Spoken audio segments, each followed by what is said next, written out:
The rooftop at the Garrison Terrace glittered the way first impressions do. Perfectly calibrated lights, the river a dark ribbon beyond the balustrade. Servers in black and white gliding between clusters of guests like practiced shadows. Glasses chimed. Laughter rose and fell like an expectant tide. Jonathan Vega stood with his back to the city, watching the scene he had paid to conjure. Soft lantern light, a string quartet, the scent of peonies and citrus that he'd insisted on because his mother had always loved peonies. He had signed the contracts, made the calls, quietly arranged every small indulgence. This was the moment he'd pictured for years, a testament to the sacrifices he'd made, the long nights at the firm, the deals that had felt like promises he owed his son. Olivia Matthews looked like she belonged in a fashion spread, the sort of immaculate glamour Jonathan had always thought unequaled. She stood beside his son, Gabriel, glowing and composed, and Jonathan felt a surge of something tender and hopeful. Reunions could be rebuilt, he thought. Maybe tonight would be one of those nights where the past forgave the present. The string quartet faded into a hush. Olivia stepped forward, glass in hand. The terrace that had been buzzing with polite conversation dissolved into a silence so focused Jonathan could hear the bottle caps thudding into the trash below. He smiled expectantly. "I want to thank everyone," Olivia began, her voice even, rehearsed. For a beat, it seemed ordinary, even warm. Then, with a tilt of her chin that made the lantern light catch her cheekbone, she said, "But before we go on, there is something important I need to say."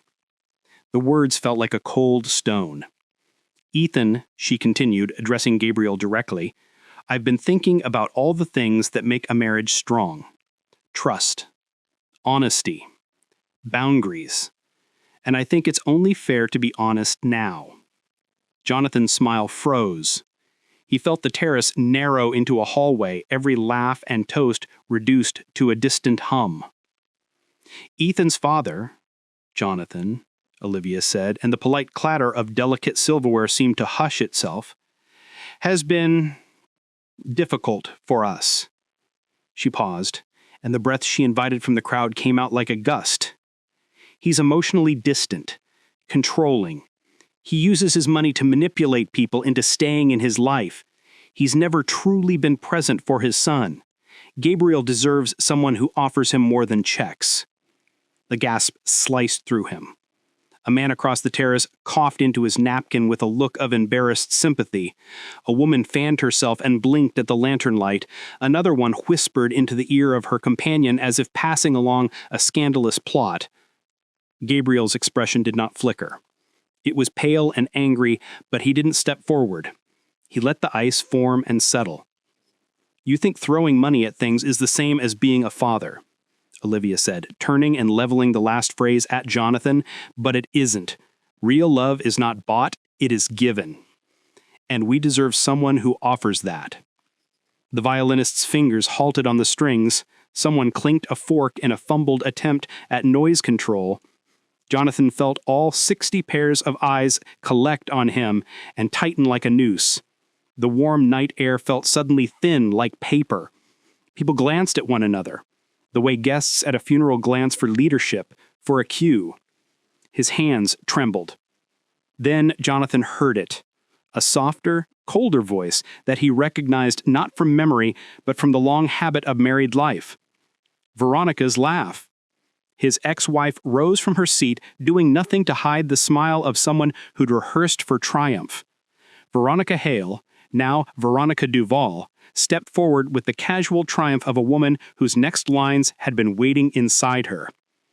"Finally," she said, clapping once, just enough to sting. Finally, someone said it out loud. The terrace tilted. Murmurs like birds swept through the crowd. Jonathan felt the ground fall away beneath him. He had given Veronica the house and the divorce, the lake cottage, and a steady stream of support while Gabriel grew into adolescence and early adulthood. He thought they'd reached a truce, a quiet corrosion, not an ambush. Then Gabriel's voice, smaller than Olivia's but sharper because it came from his son, found him through the distance. "Dad, you're not welcome here. Please leave." Those words pierced like ice. 58, 60, he hadn't counted, faces turned from their conversations, the servers froze one table away as the moment unrolled. Jonathan set down his champagne glass, feeling the weight of the crystal as if it were a verdict. He could hear his heart in his ears. For a blink, perhaps a second, shame and grief formed a clumsy alliance, wrapping a blanket over his outrage. He thought of the nights he'd missed as a younger man, the time he had been building the firm, the business that had come at the expense of lullabies and soccer games. He thought of the long second act since the divorce, the paychecks, the small, undramatic gestures he'd made to try to prove himself again. All of that shrank to a line, "You're not welcome here." He walked toward the elevator with the slow, careful step of someone leaving a life he'd once believed he belonged to. The doors closed, and glass and laughter swallowed the terrace again. It felt like being sealed into a coffin that had been painted with gold. The drive through Manhattan was a study in sound and light. Taxi horns like complaints, neon like laughter, the sky clear overhead. But there was no sleep now in the apartment on the 35th floor. Jonathan poured 2 fingers of a 20-year single malt and watched the river. He replayed the rehearsal dinner in his mind the way a surgeon examines an X-ray, line by line, trying to find the fracture. This was not spontaneous, he realized. Veronica's theatrical entrance at the exact moment Olivia needed validation, Gabriel's silence, the bedside scripts. No, this had been planned. The clarity that washed over him had the quality of cold water. It stung, then focused him. He walked to his office, where business had taught him to treat problems like projects. The wedding folder lay where his assistant had placed it. Contracts, vendor numbers, deposits, a tidy museum of rows and columns that added up to comfort. $92,500. The numbers were precise enough that they were obscene. Venue and logistics, $34,000. Catering, $24,000. Photographer, $7,500. Floral, $10,000. Dress deposit, $5,000. Rehearsal dinner and private brunches, $12,000. He had kept the contracts for months, arranging, confirming, worrying about chair linens like a man who had believed that if he could control enough things, affection would follow. He called the caterer first because that would cause the most visible disruption. "This is Cameron at Riverstone Cuisine." "Sir, the wedding is Saturday." "Cancelled," Jonathan said, the word like a released animal. "Effective immediately. Call your suppliers and stop work. I will cover the cancellation fees." Cameron sputtered. "Sir, we ordered 3 days' worth of supplies. We can't stop. This is—" "Stop." The single syllable closed the conversation. Jonathan hung up and continued the chain. Florists, the bakery, a 5-tier buttercream sculpture with sugar magnolias that he'd arranged because his own mother had loved magnolias. The musician who had flown in from Boston. One by one he canceled. He paid the penalties without a fight. That was the rule.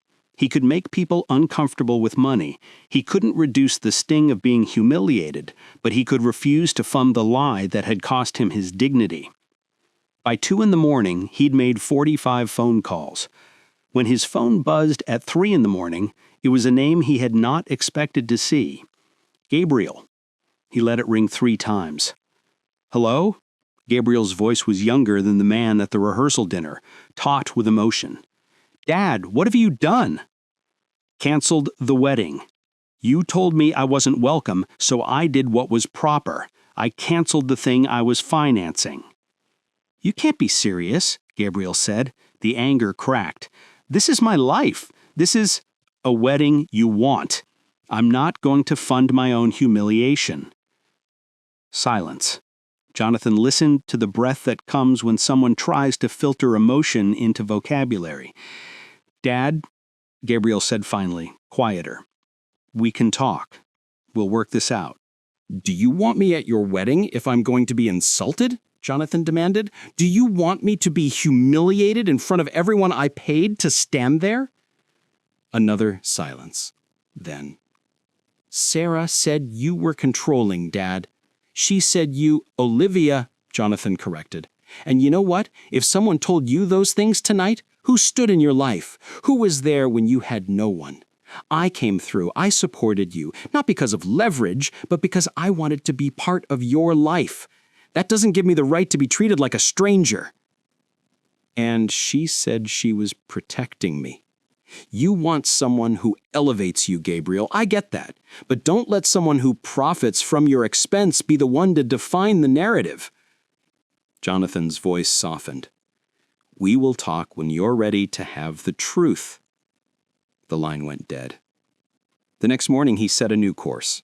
It was a course he had once mastered in his business life. Gather facts, narrow the focus, build evidence. He started with his accounts. The little details people forget are the most damning. He opened the email to his registered credit card account and studied it like a forensic pathologist studies a body. There were purchases.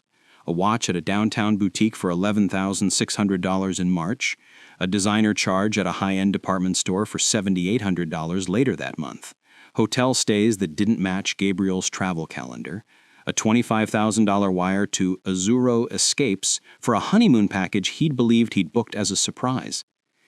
His hand went to his phone and he called the bank.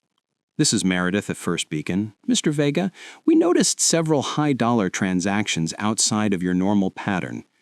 "Pull everything for the last 9 months," Jonathan said, "and check for authorized users." "One moment." Clicks. "There are 2 authorized temporary cards on your main account," Meredith said softly. "One was added in mid-February under G. Vega and another under O. Matthews in March." The letters formed the shape of a lie in Jonathan's mind. He called his personal banker, his lawyer, his IT support. They moved in a neat orbit around him, some surprised, some indignant, some practical. He had paperwork in an hour, statements that screamed theft and betrayal. He saw charges to boutiques he'd never visited. He saw bookings for purposefully intimate dinners he'd never attended. He saw dozens of transfers that drained small amounts into a secondary account that bore Veronica's maiden name. 30% of certain luxury charges were routed to that account, an explicit, grotesque mathematical promise. Jonathan's stomach went hollow. This was not simple cruelty. It was conspiracy. Olivia and Veronica had weaponized my generosity. The idea of them taking money while organizing the public ruins of my dignity made my blood hum with a cold focus. He called Marcus Levin, his longtime attorney, and said one sentence: "We are going public." Marcus's voice, always careful with niceties, dropped to a level that felt like armor. "We can go to the police, file for fraud, freeze accounts, but that could take months. You wanted to stop the wedding, yes?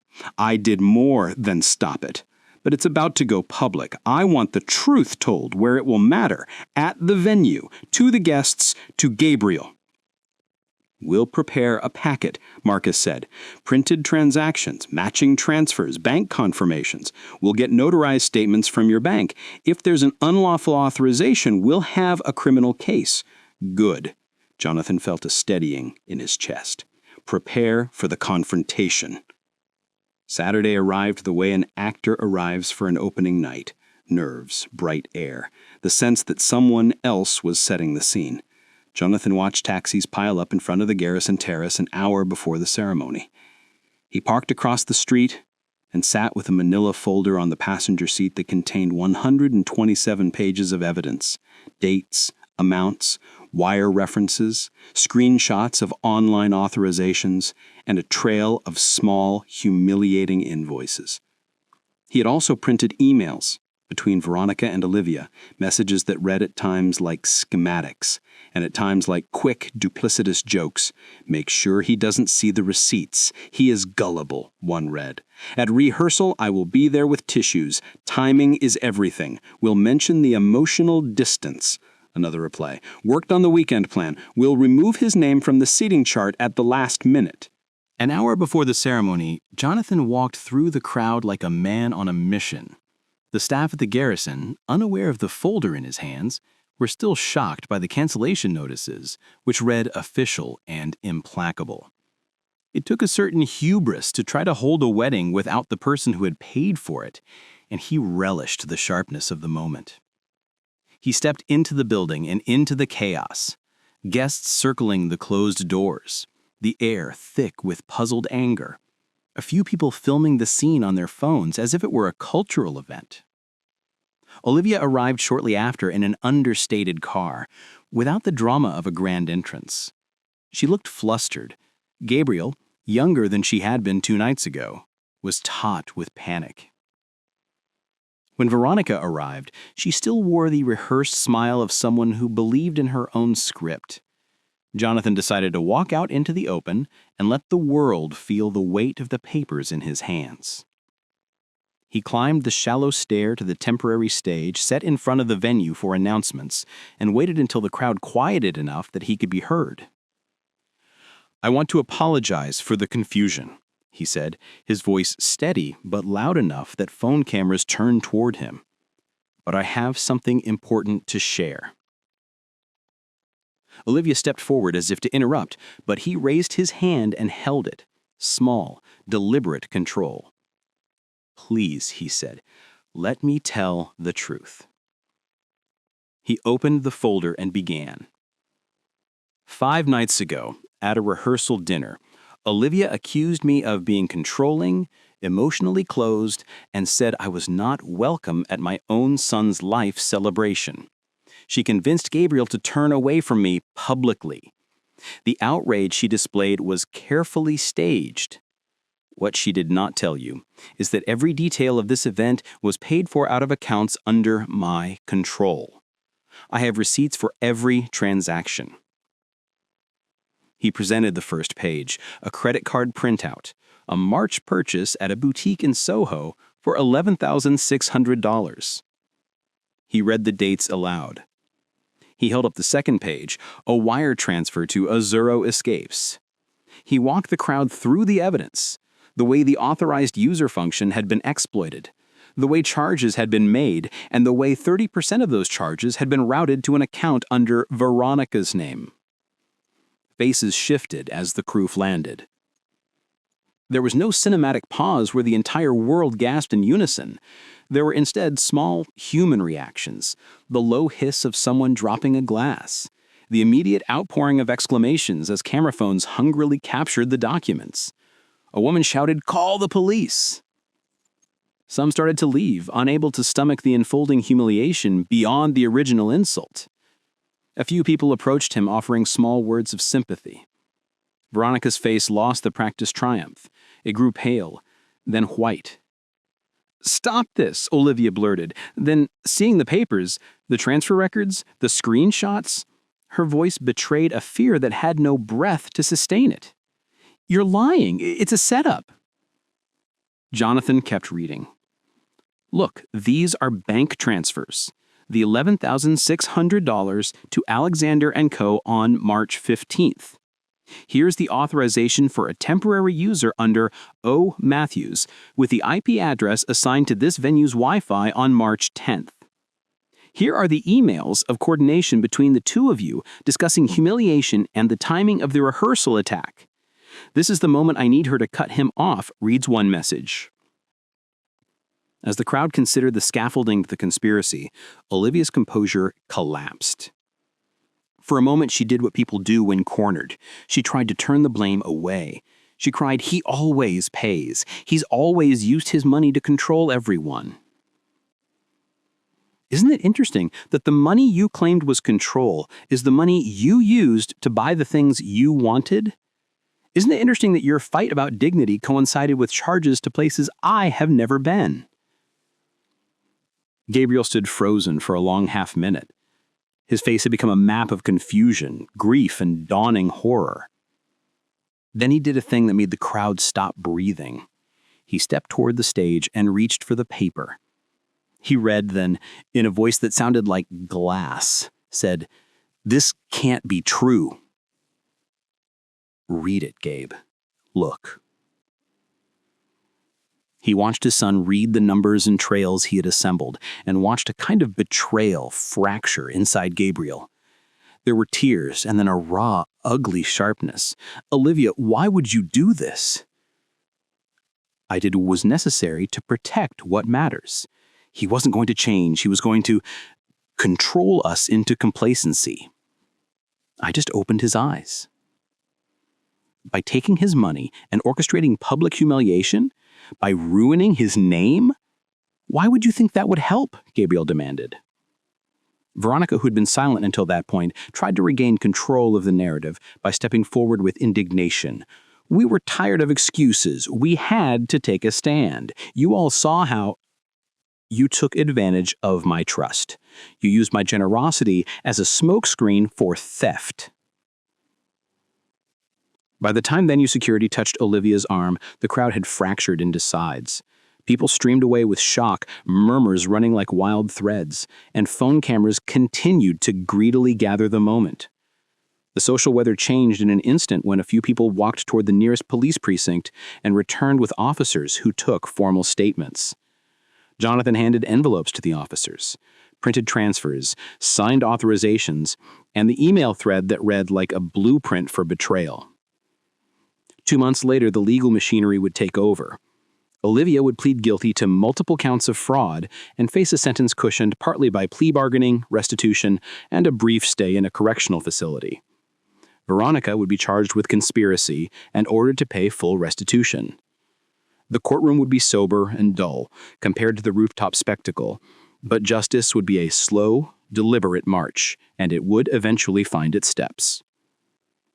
What mattered in the immediate aftermath for Jonathan was that his son looked at him as if newly opened.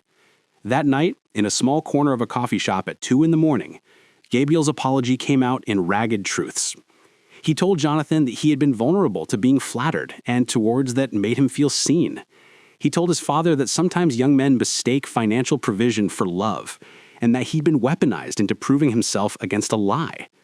"Dad," he said, "I am so sorry. I didn't see it then. I believed someone who told me the story I wanted to hear." "I know," Jonathan said. "And that's why this matters less about winning a fight and more about protecting you. I would do anything to keep you safe." Months washed over them like careful water. The case moved at a legal pace with depositions and subpoenas, restitution hearings, and slowly returned funds. Meanwhile, Jonathan and Gabriel took time to rebuild a relationship that had frayed into formal texts and awkward dinners. They began with small, stable rituals, a weekly breakfast at a dim diner, Saturday morning walks through their old neighborhood, a slow reweaving of trust. Jonathan stopped trying to buy the right for affection. Instead, he learned the patient trades of time and witness. When Gabriel met Claire Lynn, a pediatric nurse whose laugh startled him into stillness, their relationship had a clean, humble brightness. Claire paid for most of her own wedding expenses. She arrived at their intimate ceremony in a simple white dress she'd bought on a modest budget. She'd insisted on keeping things small, and Gabriel learned to understand why that mattered. Jonathan was there, not as a financier, but as a present father, offering advice with none of the currency he once thought he needed. The second wedding, 30 guests at a small urban garden, felt like a testament not to extravagance, but to what Jonathan had finally learned, that being present mattered more than every chair decoration in the world. When Gabriel stepped forward and said vows whose words were rough and true, Jonathan thought of the long list of purchases he had once made, and realized how paltry they now felt. He raised his glass, not as a patron, but as a man listening. Some things, though, resist repair. Jonathan had to reckon with the part of himself that thought money could atone.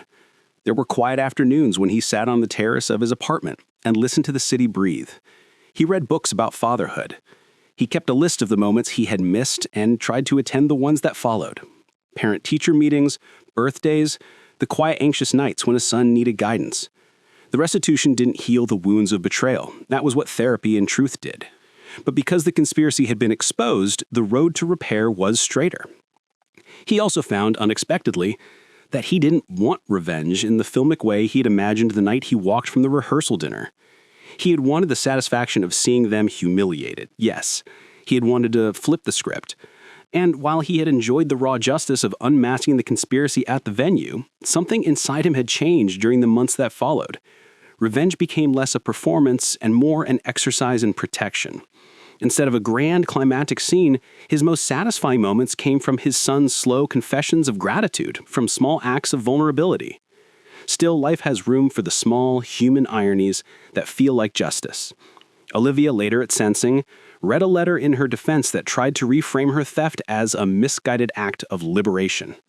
Jonathan listened from the gallery and felt his anger cool to a measured sadness. He didn't relish her sentence. He was not a man who delighted in ruin. He took solace from the fact that now, finally, the truth had cleared their names. The community could see them no longer as the man who had been bought at the altar of his own kindness, but as a father willing to stand for himself and his son's future. In the years after, both Gabriel and Jonathan found their way into a quieter life. Jonathan sold some investments, downshifted his workload, and started mentoring young entrepreneurs who seemed to him overly convinced that money explained everything. He spoke to them about humility and presence, and about the cost of buying the impression of love. Gabriel volunteered at a shelter for veterans, and Claire's steady profession as a nurse meant that their family became a small, practical unit of shared responsibilities and compassion. The Richie parties that once defined Jonathan's social calendar lost their importance. He learned to enjoy the less flashy rewards, a porch garden flourishing with tomatoes, the shared silence of a late-night kitchen, and the small glances in which affection sits like a secret between friends. When the anniversary of the canceled wedding came around, Jonathan and Gabriel drove to the place where Gabriel and Claire had their simple ceremony. They walked along the river and sat on a bench where the city opened up wide. They had conversations of the kind men sometimes avoid, about what trust meant when it had been broken, about accountability, and about how they would teach Gabriel's future children the difference between material proof and emotional labor. "It's strange," Gabriel said after a long quiet. "When she said those things at the rehearsal dinner, I felt like I had to choose. I thought it was one or the other. You or her. I didn't see the shades in between. I'm sorry." Jonathan put his hand on his son's knee. The gesture was the natural conversation of hands between men who had been strangers and now wanted to be found again. "You were young," he said. "So was I, when I trusted money to say what I couldn't." They laughed then, the soft release of a family learning its new grammar. Nothing erased the memory of the rooftop, but that memory had become a hinge rather than a prison. It swung them into a different room. A year later, at a small community fundraiser for a hospital Claire and Gabriel supported, Jonathan told a story to a small group about a man who had learned humility. There was no self-congratulation in his tone. He spoke of mistakes and the fine hard work of repair. People nodded like they always do at confessions. They forgave him because forgiveness is often the easiest public answer. But what lingered was the honest edge of his voice. "Real love," he said, finally, "is 1,000 tiny choices. It's being present when someone doesn't see you. It's not always dramatic. Sometimes it's just showing up." Life continued in the practical daily cadence that it does. Jonathan made peace with the truth that he might always feel the sting of having been betrayed by someone he had once loved. But he also held the knowledge that exposure and restitution had given him a second chance. The chance to build a life less dependent on the currency he had once mistaken for affection. In the end, what mattered most was the new family that had been forged from truth. Gabriel stood in the backyard of the modest house he'd bought with Claire, watching their small boy chase a dog and trip over a garden house. Jonathan sat beside him, older now, at 60, face more lined, but eyes brighter than they'd been during his years of anxious precision. "You did good," Gabriel said. Jonathan smiled. "So did you." Between them hung the quiet of people who had been through a storm and come out with a clearer map. Sometimes justice arrived because Jonathan forced the world to look. Other times because he chose to invest in presence rather than performance. He had been willing to be the villain in a moment so that he could be the guardian of something long-term, the genuine future of his son. That, he decided, was a far more satisfying victory than any one dramatic exposé could give. And when he thought of all the parties he had once funded, the ornate tablecloths, the string quartets, the expensive cakes, he felt a nimble and almost affectionate disdain. Those are beautiful things, he thought, beautiful in their place. But they could not buy what mattered.